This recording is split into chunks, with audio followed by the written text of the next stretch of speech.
Raiding the Tomb of John.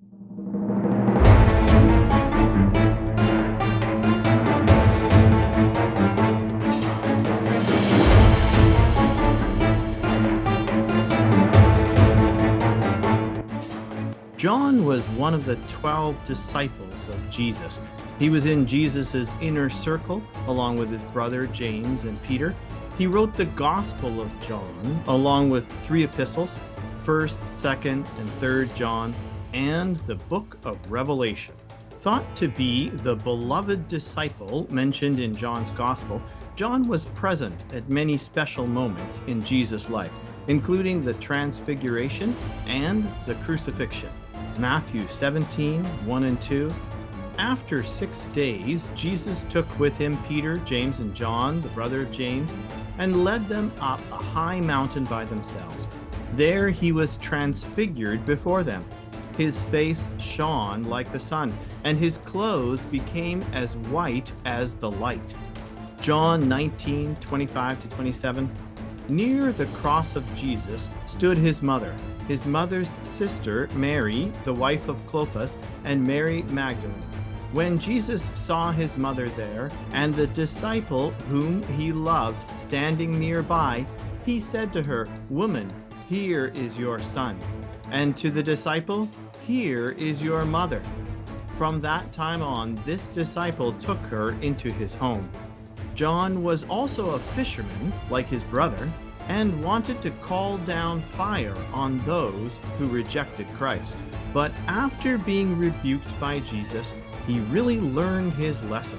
And like his brother, he wanted to sit next to Jesus in his kingdom. But Jesus warned him that he would drink of the cup of persecution, but not martyrdom. John was the only apostle to escape martyrdom. In fact, he lived an entire generation after his brother James.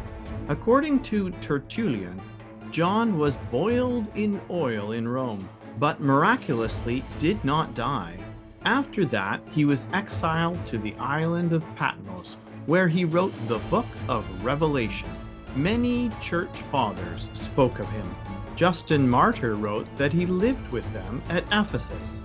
Irenaeus that he lived until the reign of Trajan, which began in 98 AD.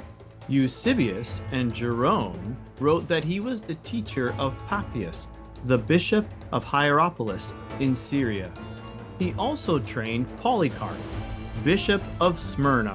Next to Luke and Paul, John wrote more of the New Testament than any other author. Having begun as a son of thunder, John became known for his deep love of Christ and the brethren. John's remains were thought to have rested in the Basilica of St. John in Ephesus. But when it was opened during the reign of Constantine, the tomb was found to be empty. But what we know for sure is where his soul resides. But he that will endure unto the end, the same will be saved. Matthew 24:13. Hi, I'm David. If you like this video, help me get the message out. Share it with somebody. And watch the next one.